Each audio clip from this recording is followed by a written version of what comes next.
kita bakal langsung ngebahas sebuah misteri yang cukup bikin penasaran. Apa iya, ngunci data nasional di satu brankas raksasa di dalam negeri itu udah pasti aman? Gini ya, selama ini kan kita yakin banget nih kalau servernya ada di wilayah kita sendiri, data itu otomatis kebal dari ancaman, betul nggak? Nah, analisis kita hari ini bakal ngebongkar tuntas ilusi tersebut. Kita akan lihat kenapa kita benar-benar harus merombak total cara pandang pertahanan digital kita. Buat ngelihat seberapa cepat ilusi aman itu bisa hancur berantakan, coba dia perhatikan angka yang satu ini. 198 miliar rupiah. Gila ya, ini bukan sekedar angka acak loh. Ini adalah tuntutan tebusan di jaringan dark web waktu Pusat Data Nasional atau PDN kita kena serangan ransomware di bulan Juni 2024 kemarin. Bayangin ya, data dari tahun 2021 sampai 2024 diklaim bocor. Jadi, angka 198 miliar ini bukan sekedar kerugian finansial, tapi benar-benar harga mahal dari sebuah kelalaian struktural yang secara harfiah melumpuhkan ratusan instansi pemerintah cuma dalam satu malam. Bagian 1. Ilusi keamanan data nasional. Nah, supaya kita bisa ngebedah masalah ini secara objektif dan nggak cuma berasumsi, kita merujuk langsung pada riset akademis yang terbuka dan transparan dari Universitas Hasanuddin. Jurnal ini menyoroti satu fakta penting. Insiden 2024 kemarin itu bukan, sekali lagi bukan, sekedar error teknis biasa. Jauh dari itu, ini adalah krisis fatal dalam tata kelola keamanan cyber nasional kita. Dan kalau kita lihat akar masalahnya, jujur aja ini lumayan bikin geleng-geleng kepala. Ternyata, ini bukan karena serangan peretas super jenius yang pakai teknologi tak tertembus. Sama sekali bukan. Ini murni karena kelalaian dasar. Bayangkan, perangkat lunaknya usang, terus passwordnya aduh ini parah banget masa pakai admin 1234.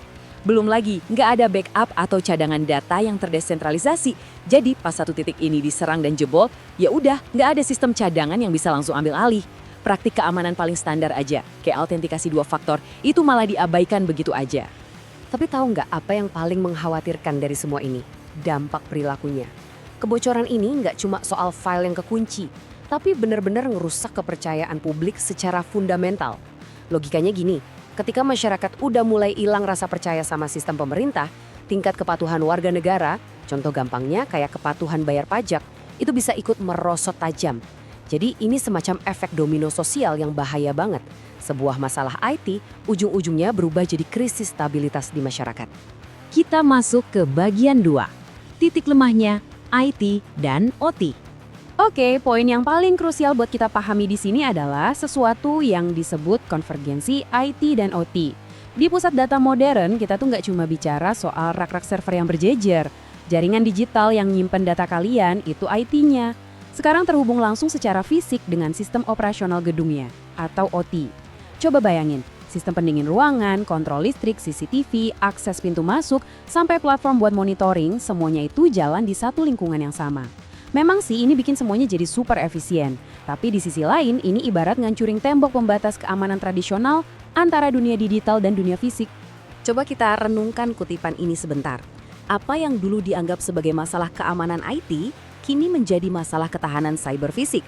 Maksudnya apa coba? Gini, seorang peretas itu sekarang nggak perlu repot-repot ngejebol firewall utama server secara langsung.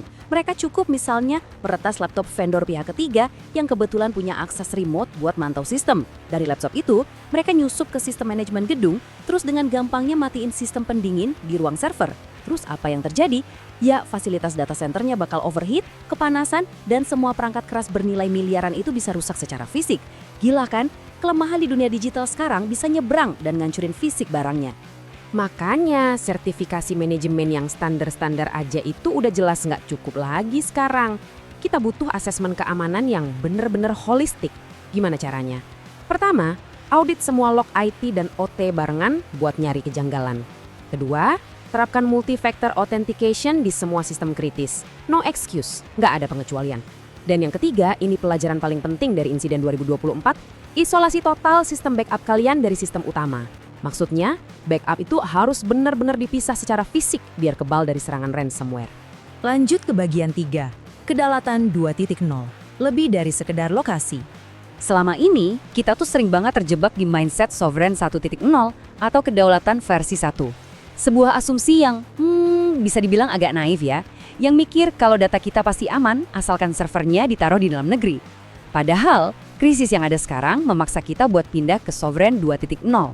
Ini bukan lagi cuma ngeributin di mana datanya disimpan. Sama sekali bukan.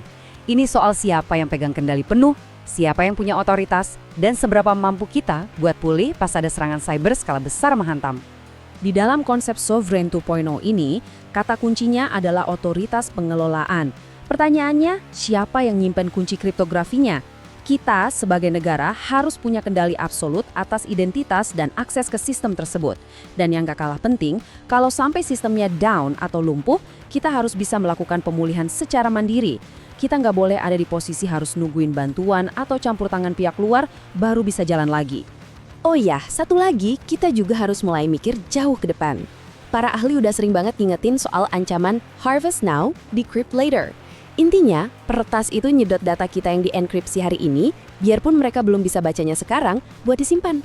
Nanti, pas komputer kuantum udah canggih beberapa tahun lagi, baru deh data itu mereka dekripsi. Makanya, protokol keamanan tingkat lanjut seperti post-quantum TLS itu jadi krusial banget. Kita wajib ningkatin keamanan fondasi kita supaya tahan banting lawan komputer super di masa depan. Mengamankan data dari ancaman hari esok, itu adalah bagian mutlak dari kedaulatan 2.0 hari ini. Nah, kita masuk ke bagian 4, masa depan pertahanan digital. Lantas gimana nih respon struktural pemerintah kita? Jadi, sebagai langkah strategis, pemerintah udah ngeluarin Perpres nomor 82 tahun 2022 tentang pelindungan infrastruktur informasi vital. Aturan ini tuh penting banget karena memetakan dengan jelas kementerian mana ngurusin apa.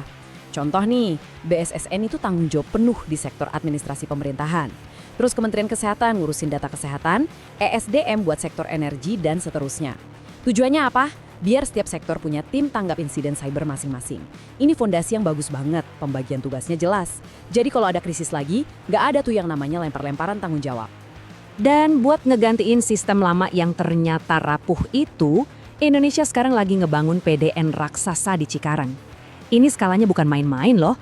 Pusat data ini ditenagai sama 25.000 kali core prosesor. Memorinya aja mencapai 200 terabyte dengan kapasitas penyimpanan sampai 40 petabyte. Wow, gede banget kan? Fasilitas ini dibangun pakai standar Tier 4, yang artinya dia punya cadangan listrik dan sistem pendingin dengan tingkat keandalan paling tinggi di kelasnya. Kalau kita lihat urutan waktunya, proyek PDN Cikarang ini dibiayai dengan nilai lebih dari 164 juta euro hasil kerjasama pendanaan dengan Perancis. Sampai akhir tahun 2023 kemarin, sekitar 30% dari nilai kontraknya udah dibayar. Dan konstruksi fisiknya terus dikebut. Targetnya sih selesai di bulan Oktober 2024. Fasilitas Tier 4 ini benar-benar diharapkan jadi lompatan besar buat ketahanan teknologi nasional kita. Tapi tunggu dulu, infrastruktur fisik secanggih apapun nggak bakal ada gunanya kalau nggak diatur dengan benar kan? Nah, untuk itulah keluar Keputusan Menteri Kominfo nomor 519 tahun 2024. Regulasi terbaru ini semacam ngerasmiin kerangka hukum dan administratif buat ngelola pusat data nasional yang baru ini. Ini tuh bukti nyata kalau kita udah mulai sadar, perangkat keras yang super mahal dan canggih wajib diiringi sama pedoman operasional dan regulasi yang mengikat. Nggak boleh lagi tuh ada cerita standar keamanan disepelein begitu aja. Pada akhirnya, seiring berjalannya penyelesaian mega proyek di Cikarang ini, saya mau ninggalin satu pemikiran yang menurut saya paling krusial buat kita renungin bareng-bareng. Gini, oke lah kita lagi bikin berangkas data baru yang luar biasa canggih, tapi sebenarnya siapa sih yang benar-benar megang kuncinya waktu krisis tiba-tiba datang? Kalau kita balik lagi ke konsep Sovereign 2.0 tadi, punya berangkas paling kuat sedunia itu nggak akan ada artinya kalau pas sistemnya kekunci, kita malah harus ngemis-ngemis ke pihak asing atau kebingungan nyari otoritas di dalam negeri buat mulihin datanya. Kedaulatan yang sejati itu bukan sekedar di mana data kita tidur dengan nyenyak, tapi siapa yang punya kendali absolut waktu badai siber itu datang menghantam. Coba deh pikirin itu baik-baik. Sampai jumpa di analisis berikutnya.